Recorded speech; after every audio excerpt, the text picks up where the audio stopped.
Hello and welcome to today's speed painting tutorial. Today we're going to be painting some Death Guard in a Horus Heresy style scheme because it's much better, I think anyway. It's a difficult one to get right, it's an even harder one to get right if you're doing it quickly, but today we're going to do it in 50 minutes. It can be done. It's easy once you work out what paints to put where, and that's what I'm going to show you, so let's get started. First of all, you're going to need to undercoat your model. Although it looks white in the picture here, it isn't. It's actually Wraithbone, although I use Colourforge's equivalent called Whitebone because it's a much bigger can for less money. So the first thing you're going to need is Seraphim Sepia, and we're going to use that to do a bit of a pre-shade. Now you might wonder why we're doing this as opposed to just putting something all over the model later on, and that's because we need this to add some depth to the creases in the armour and anywhere there's details standing out or anywhere there is battle damage on the armour. Trust me, it works. If you're not sure what I'm on about, just have a look at what I'm doing on the model. But just know you don't need to be particularly accurate, you don't need to spend too long doing this, just make a concerted effort to get some dirt into those recesses. Once you're done with that stage, it's going to look like this, a big mess basically, covered in half sepia, half white weirdness, and you're probably wondering why have I clicked on this particular video to learn how to do this, but bear with me, it will look good, I promise you. The next colour we're going to need is Death Guard Green, naturally, and we're going to put that on the inside of the shoulder pads, and by that I mean the big open area, not actually underneath his arms. Probably going to need a couple of coats because it doesn't go over very well over the top of, well, anything Death Guard Green. It's a bit rubbish in terms of coverage, but do your best. If you can't be bothered painting 10 layers of Death Guard Green, what you can use instead is Militarum Green contrast at this stage. It looks just as good. I don't know why I didn't use it.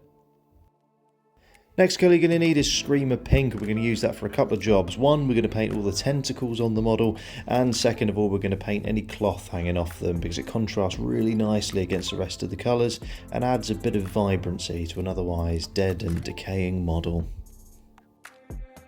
For reference, this is what it'll look like when that's done. Might need a couple of layers, just give it some thin coats and you'll be fine.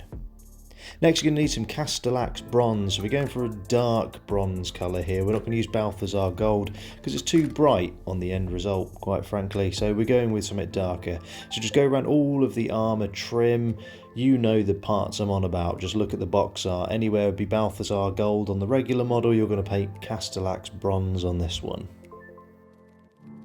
This is definitely one of the most time-consuming parts of painting the model. Probably going to take you a good 15 minutes by yourself just to do that. But once it's done, it really is starting to come together.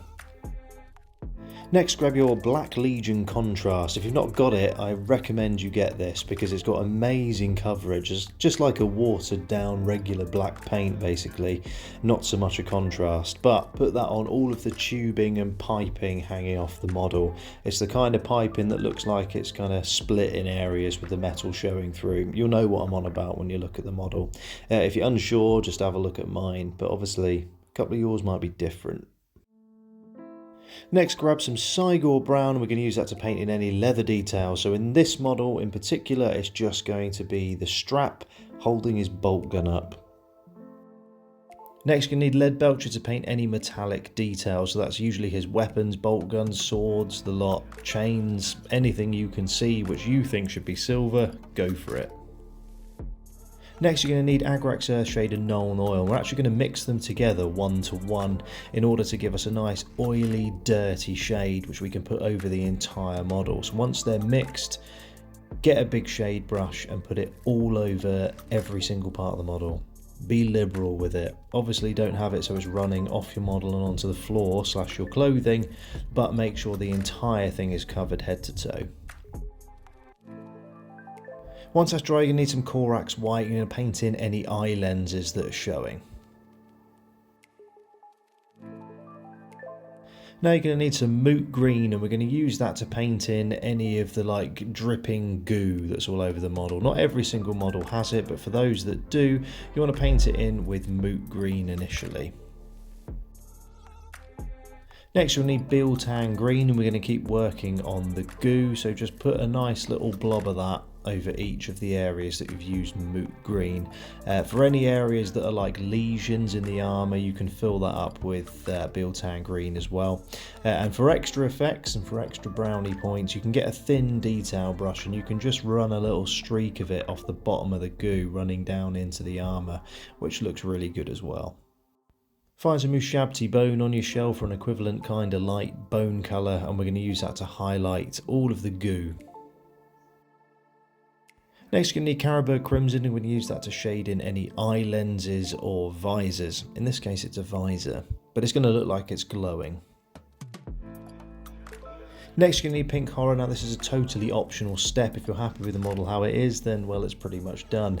But if you want to take it to that little next level and just really trick people into thinking you've spent ages on it when you actually haven't, just give all of the raised areas a quick highlight with Pink Horror. Next, grab some Pallid Witch Flesh or Screaming Skull, either one will work, and you're just going to go around the model and find any maggots and just give them a little blob of white on top just to make them stand out as maggots.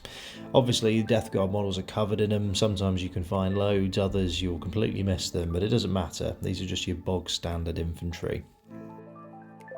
Now it's time to appropriately base our Death Guard. We're going to start with Sterling Mud, which you're not going to put all over the base. You're going to leave some pools where we can later on paint it in and put some goo. Once that is dry, you're going to use Nuln Oil all over the Sterling Mud. And once that's dry, you're going to switch to Baneblade Brown and you're going to dry brush it. Then you're going to switch to Nocturne Green or some other dark green. You can use Dark Reaper, something like that, and you're going to paint in those areas that we left for gooey pools. The very last thing to do is get yourself some Nurgle's Rot and fill in those puddles to create toxic nuclear waste style puddles.